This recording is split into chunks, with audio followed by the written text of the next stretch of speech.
Pessoal, eu estou na Vale TV, eu apresento o programa Filosofando com Samir Abdo.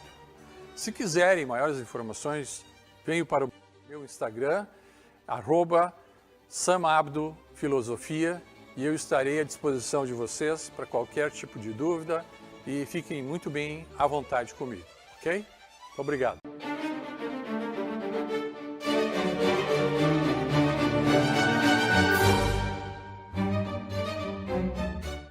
Olá, sejam bem-vindos novamente a Filosofando com Samir. Eu gostaria de saudar a todos, espero que todos estejam bem, saudando com o símbolo da filosofia. Gostaria inicialmente de agradecer aos nossos patrocinadores que transformam essa fantasia da filosofia em realidade. E então, inicialmente agradecendo a EDS Contabilidade, holding empresarial ou familiar. A EDS tem a solução e a proteção do seu patrimônio. Atendemos todo o estado com profissionalismo. Agradecemos também a Goldbag, sacolas ecológicas feitas em TNT, que substituem até 500 sacolas plásticas. Pense na sustentabilidade. Goldbag é o caminho certo. E agradecer a Rescar. Rescar Veículos, com quase 2 décadas no mercado, oferece segurança e as melhores condições com financiamento direto e com a loja em Estância Velha para todo o Vale dos Sinos e região. Pois muito bem, hoje nós começamos talvez nosso 6º mês de epopeia, quebrando alguns tabus sobre a filosofia, inicialmente dizendo a filosofia não foi criada para ser falado em boteco, né? E tampouco a filosofia foi criada para ser usada como alavanca política e tampouco, vamos dizer assim, de qualquer tipo de crença. A filosofia em si, ela foi programada para que o homem pudesse evoluir mentalmente, e então nós vamos hoje partir para talvez o primeiro dos filósofos que teve a coragem de justamente quebrar os paradigmas e os limites da filosofia. Nós vamos falar de Tales de Mileto, o pai da filosofia. Ele viveu no período de 624 a 558 a.C. Existem várias coisas importantes quanto a esse pensador e filósofo. Ele foi um matemático grego pré-socrático. É considerado por muitos o pai da ciência e da filosofia ocidental. As suas principais ideias expandiram os horizontes teóricos da área da matemática, da filosofia e da astronomia. Então, para ele, o que importava, o que dava o sinal do ser humano ser o que é e a existência do elemento da natureza, é justamente uma essência para todas as coisas.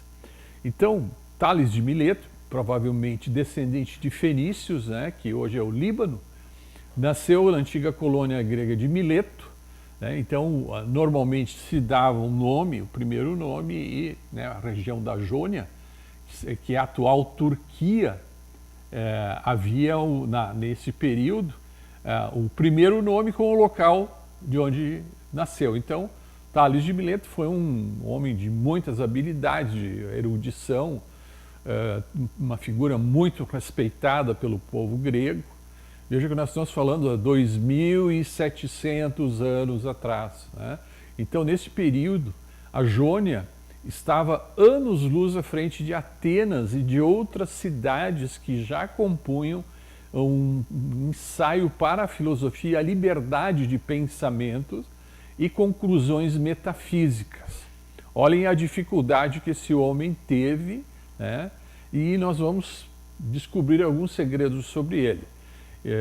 Neste período, Atenas ainda era uma questão de gestação de pensamentos. e não havia ainda quem tivesse coragem para começar a falar com sobriedade sobre a filosofia, coisa que já se fazia na época da Jônia, né? Então ele buscou respostas racionais para os fenômenos da natureza em razões da existência do ser humano. Por isso é considerado um dos primeiros filósofos, além de ser também considerado um dos primeiros cientistas. Isso quer dizer que Tales nunca foi ateu, bem pelo contrário, já deixando bem claro, porque existe parece uma certa ligação por algumas pessoas em que para ser filósofo ele é um ateu, alguém é um ateu, um filósofo é um ateu. Não, o ateu é ateu porque é ateu e tem a sua crença pessoal. Já os filósofos que têm o domínio do pensamento, eles creem em um conceito de um Deus único, né? Mas vejam que na sua época existiam tantos deuses para tantas coisas que era difícil de se falar sobre um Deus, então, como um segmento de pensamento único. Então, quando se formulava de alguma forma adequada a reverência a um Deus, normalmente se botava então uma pilha de deuses, ou seja, juntava o máximo de deuses para que todo mundo ficasse satisfeito e não houvesse uma heresia, né, ou alguém se sentisse ofendido. Aí nessa questão de Tales de Mileto, ele trouxe à tona uma coisa que veio a contradizer o que existia na época, é a razão versus o mito.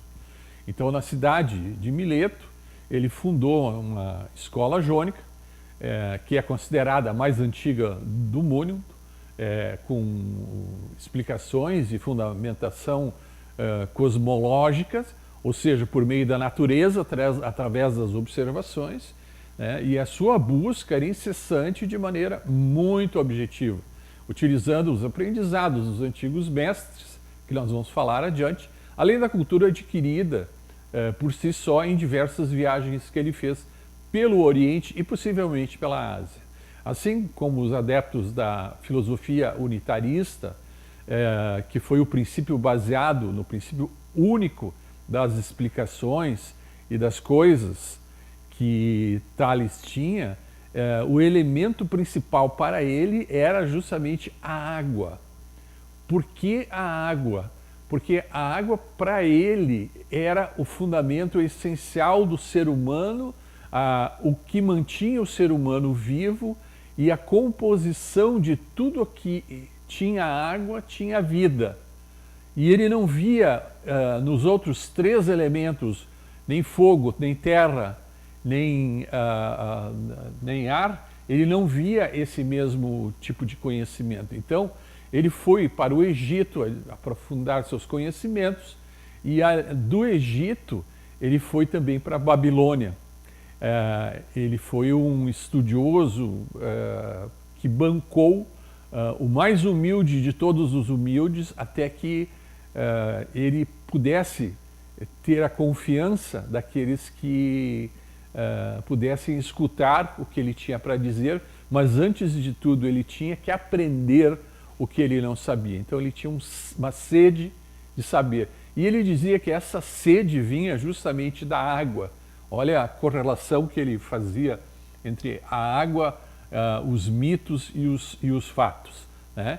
Então, para aprender os segredos da ciência, ele deveria permanecer por certo tempo em um certo local, como um aprendiz, né, um neófito, e daí para ter a confiança e abrir os segredos milenares que vinham de outros povos e de outras seitas secretas, né?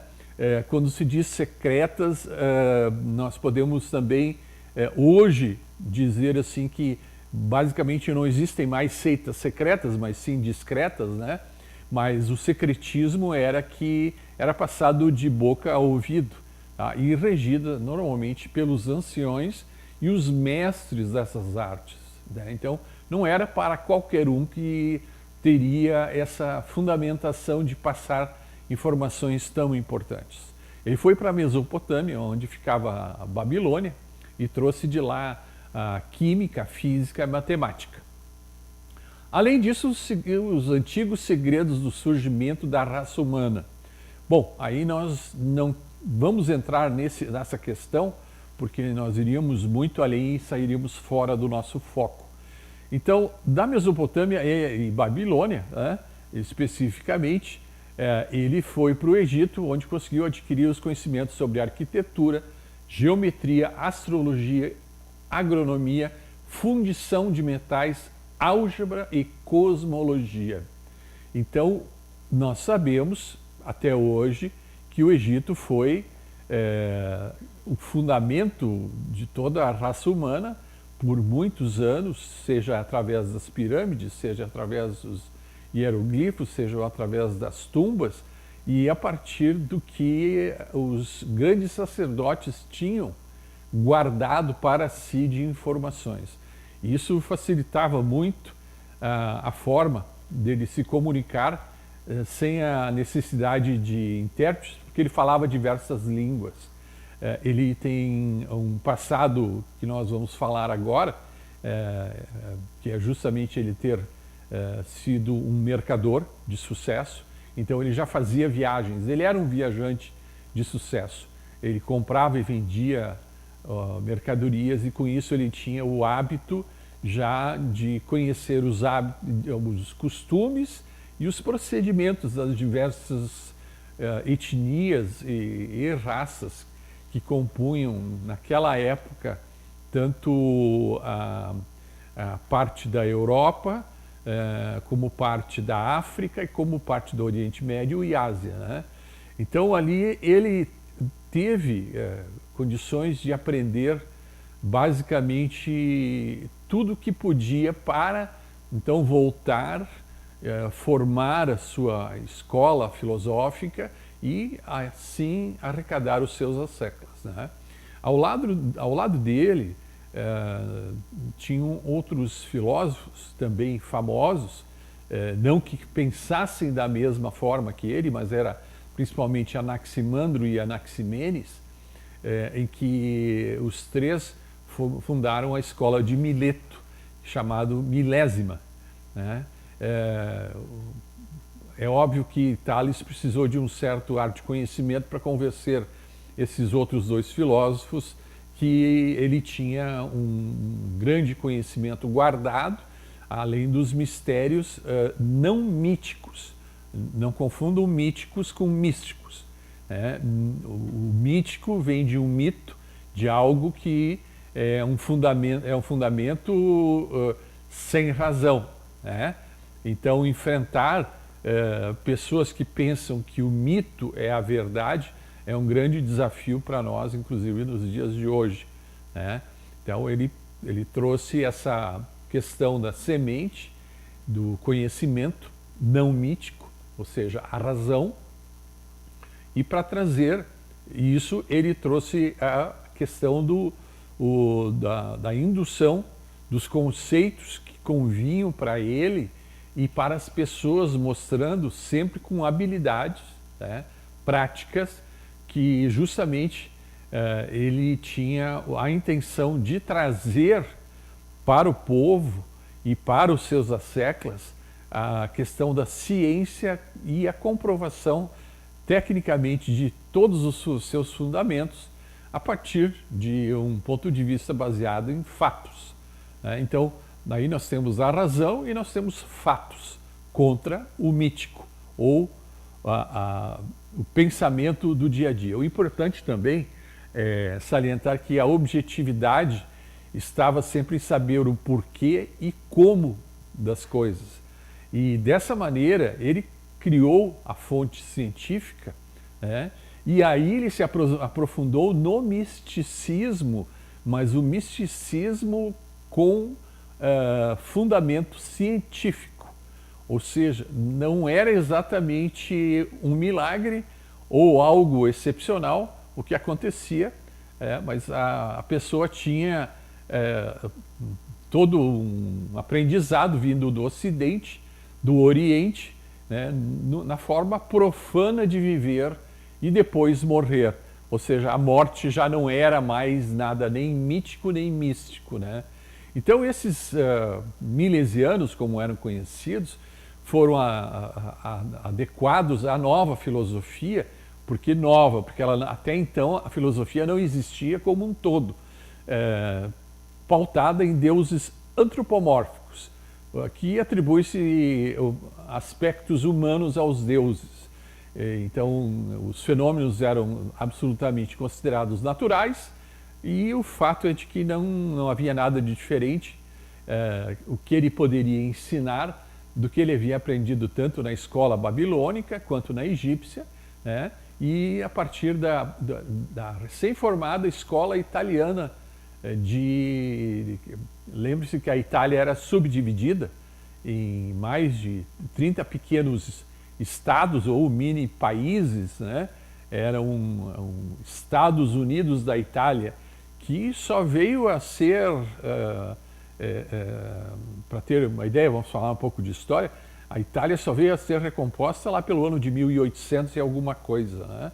Então, os italianos já formaram em Roma os seus próprios deuses e um mix de animal com humano, assim como tinha a justificativa de que em 50% do estado físico do deus em questão, né, era um deus meio homem, um deus que vinha da terra, né, e um deus meio místico, que era formado de algo que não poderia ser explicado por ser não mítico, né, mas místico, a exemplo das figuras antropomórficas gregas.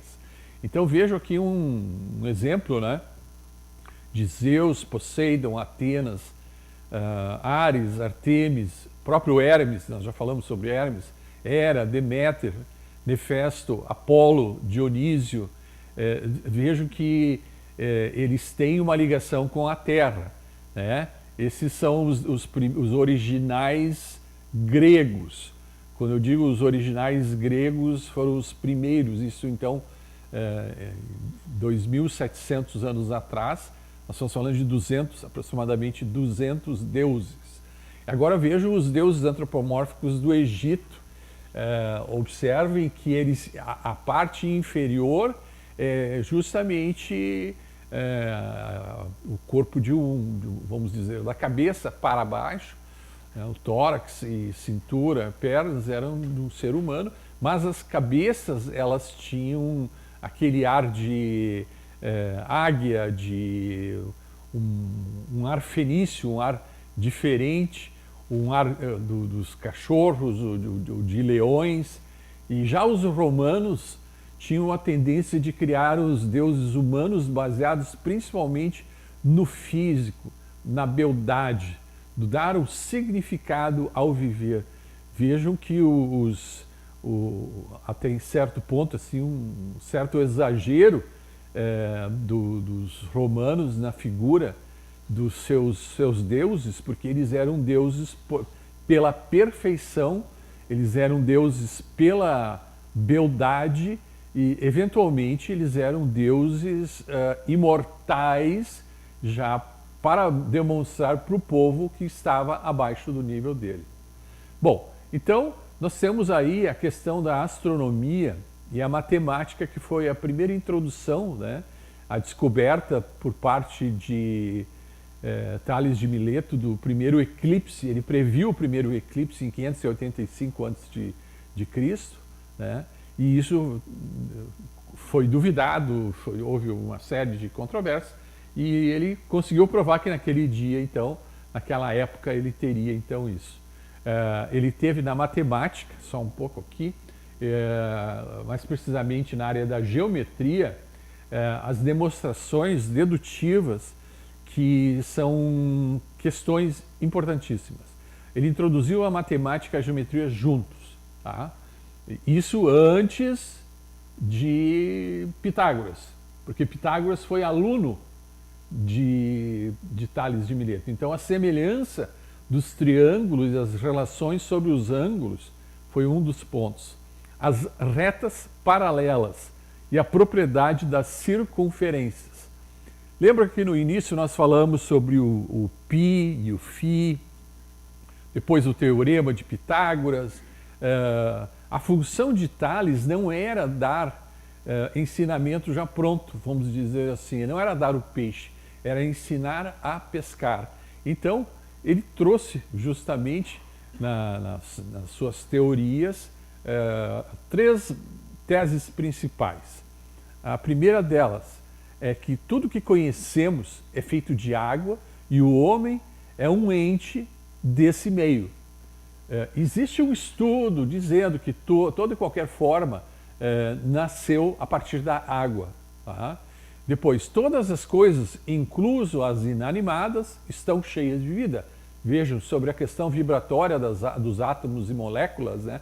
Ele já tinha esse ponto. E terceiro, por outro lado, as mudanças e a geração só podem ser alcançadas pela condensação e a rarefação do quê? Da água. Quanto à estética, né, ele dizia que a busca pelo conhecimento era o objeto mais belo que poderíamos ter. Vejo que a estética, depois de Tales, foi distribuída em 3 itens. Né? A estética foi distribuída em beleza, aparência física, conhecimento, né? A beleza física ou a aparência, o conhecimento e a riqueza. Nós falamos isso justamente no programa anterior. E ele tinha como consideração que justamente a estética para ele era o conhecimento. Um homem era avaliado e a sua beleza estava no seu conhecimento. Então era a chave de todas as coisas que eventualmente poderiam ser descobertas. Então a parte física e a parte da riqueza para ele já não interessava mais. Então o apogeu do ser humano, enquanto vivo, deveria ser de ter justamente ali no conhecimento a sua beleza e o seu grau de importância. Coisa que nós, vamos dizer assim, que nos dias de hoje nós temos aí os metrosexuais, aqueles que fazem a sua aparência ser melhor do que a original, né? Mas ele tinha 3 ou 4 pontos importantes a dizer sobre isso, mas ele ocupou principalmente dos fenômenos da natureza e da matemática, junto com o conhecimento. Então ele fez grandes considerações sobre a ética. Veja que ele já surge com a ética e nos seres humanos, que já tinha uma grande noção de que o homem deveria ser virtuoso para que demonstrasse a ética, para criar famílias, montar aldeias, guildas. Guildas são pequenos grupos que têm o mesmo tipo de pensamento e depois formam-se cidades. E pelo respeito dos seus pensamentos corretos e éticas de toda uma vida. Ou seja, ser ético não era estar ético uma vez, era ser ético para sempre. Tales de Mileto, então, foi considerado, como disse, um dos mais importantes representantes da primeira fase da filosofia grega, da pré-socrática ou chamada cosmológica. Então, para ele, como dissemos, a água era fundamental no universo todo, e nenhum escrito dele sobreviveu às suas realizações e foi tudo atribuído em referências tardias. E olhem de novo, assim como Platão escreveu sobre Sócrates, quem se deteve a escrever sobre Tales foi justamente Aristóteles, que teve a coragem de cavocar coisas que estavam escritas e perdidas, tá? E como eu disse, ele era uma pessoa abastada, então ele não vivia da filosofia, ele foi um mercador, né, de viajar centenas de quilômetros e enriqueceu o suficiente para dizer o seguinte: eu me aposentei, eu já estou bem, agora eu quero estudar e realizar minhas viagens de conhecimento. Então, essas supostas viagens, eu creio que tenha sido mais do que uma, que ele aprendeu na geometria da Babilônia, ou entrou em contato com os tablets, né, e instrumentos astronômicos que os árabes dominavam muito bem na época da Mesopotâmia, assim, além das diversas ciências. Então ele, como mercador, ele ganhou já uma boa, um bom respeito, e ele abriu mão da luxúria e dos prazeres da carne ao procurar conhecimento ao invés de se divertir com tanto quanto ele tinha juntado de poder material, ou seja, de riqueza, né? E ele continuava a cavocar cada vez mais sobre informações e nunca era suficiente. Então, ele também desempenhou funções políticas dentro da sua cidade. Estamos falando de Mileto, né? Então, dentro da área da filosofia, da geometria e astronomia, ele juntou a parte de política. Segundo Heródoto, ele foi um bom político, bastante ético, e ele conseguiu conduzir a sua parte de benefício próprio no sentido de angariar cada vez mais novos discípulos, né? Nós falamos sobre a palavra cosmologia. Nós temos que explicar o que significa a cosmologia, né? Então, a cosmologia, que é uma das raízes dele, é justamente de cosmos, do universo, e logos, que é a razão. Então, seria a razão da cosmologia, é o estudo do universo. Então, é a origem de todas as coisas. Então, a tarefa do cosmólogo é determinar que a origem do universo vem de uma maneira científica e racional, que eu acredito tenha sido um grande desafio, né, da sua época, tentar explicar a origem do universo através da razão e não somente através do mito. Nós estamos vivendo num período em que 200 deuses estão por cima de todas as pessoas, em todos os aspectos, cada um com uma função diferente, né? E a ciência racional e não mística nem mitológica foi o que trouxe a primeira ideia do Big Bang, que foi trazido à tona pelo próprio Tales de Mileto. Ele disse que houve uma centelha que provocou a criação de todo um universo. Então, tudo que estava ao nosso redor foi criado a partir de elementos físicos e químicos, e não somente pela vontade desses deuses, os demiurgos da sua época, né? Então, Tales nunca deixou de duvidar em um ser único, como um ser superior. Ele tinha, então, como ideia realmente já anterior a ele, que os 200 deuses se transformavam em um Deus só, Deus uno, né? Monocrático, né?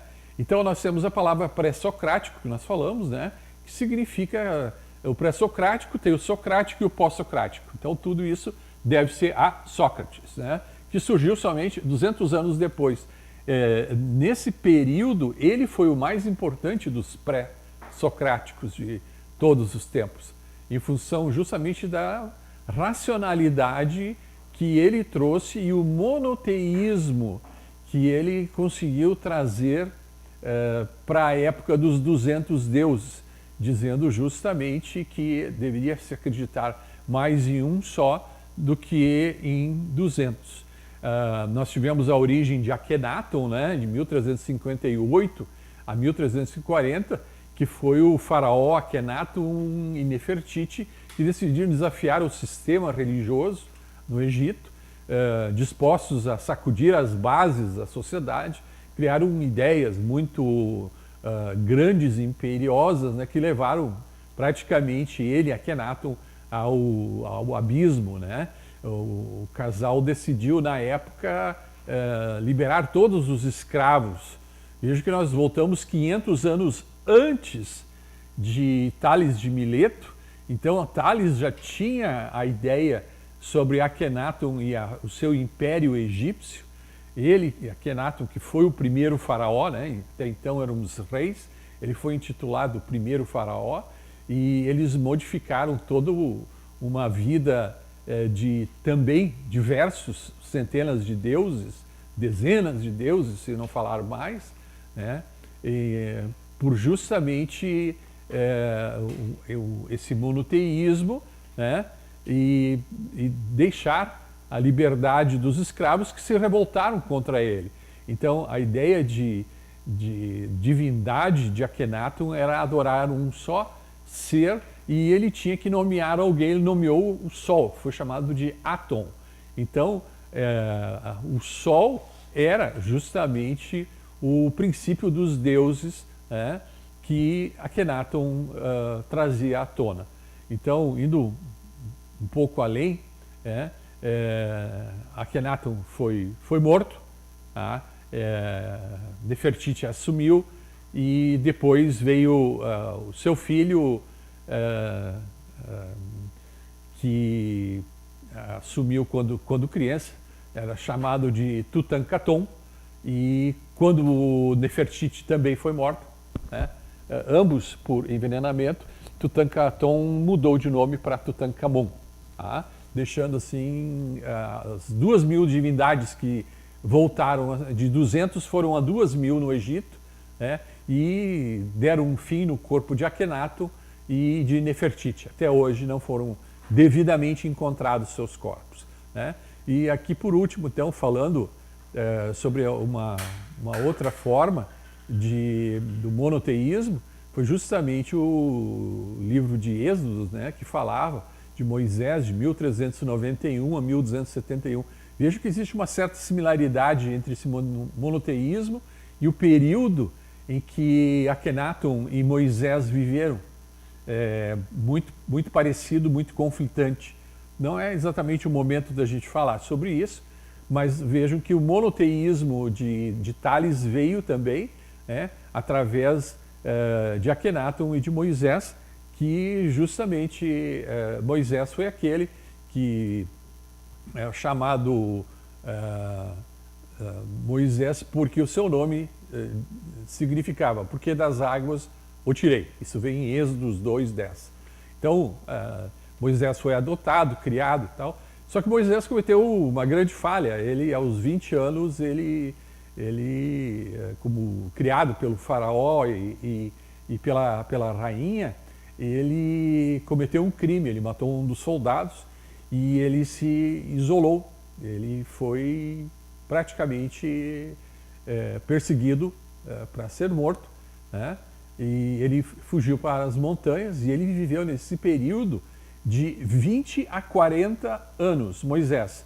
20 a 40 anos para que ele pudesse, então, ver aquela luz, a famosa sarça ardente, né? E aos 60 anos, praticamente, lá, já tendo 2 filhos, Gerson e Eliezer, né? Ele viu, então ele tentou libertar o povo, né, através da peregrinação que fizeram, através da Terra Prometida, né, onde seria Canaã, e seria chegar com os 10 mandamentos. Vejam que ele recebeu os 10 mandamentos 2 vezes, né? Primeira vez ele quebrou as tábuas dos mandamentos, porque quando desceu do monte Sinai, ele viu que haviam feito um bezerro de ouro, e ele estava lutando pelo monoteísmo para que houvesse então a dedicação e houvesse também somente o culto a um único Deus, na época então intitulado por ele Yahvé, né? Então essas foram as bases que o Tales teve. A partir disso, então, ele tenta criar essa escola eliática, né, atomística, e tenta tirar fora também os sofistas, né? Então, depois a escola de Mileto, como eu disse, ela continuou por várias centenas de anos, né? E os principais filósofos dessa escola foram justamente os seus colegas, né? Que foi Anaximandro e Anaximenes, que tinham pareceres contrários ao dele, em alguns aspectos da natureza, diante da multiplicidade, da multiplicidade, né, das coisas, né, o que se procurava era o arqué, né, que é a origem, o substrato das coisas, de tudo que acontecia na sua época. Então nós estamos buscando uma origem das frases, e nós temos algumas de Mileto que são: muitas palavras não indicam necessariamente muita sabedoria. Outra frase: a esperança é o único bem comum a todos os homens. Aqueles que não têm nada, mas têm, ainda a possuem. Outra: procure sempre uma ocupação. Quando o tiver, não pense em outra coisa além de procurar fazê-lo bem feito. É uma ótima frase. Depois nós temos uma outra frase: o maior espaço que temos dentro de nós mesmos cabe um tudo. O mais veloz de todas das coisas que existem é o intelecto, porque passa através de tudo. E é mais forte a necessidade, porque tudo domina. E o mais sábio é o tempo, porque tudo revela. Então, terminamos aqui essa introdução e vamos ter várias surpresas com relação a esse grande filósofo. Me despeço desejando o bem de todos e aguardando para nosso próximo encontro, fazendo o sinal da filosofia do Fi, e nos veremos em breve. Muito obrigado.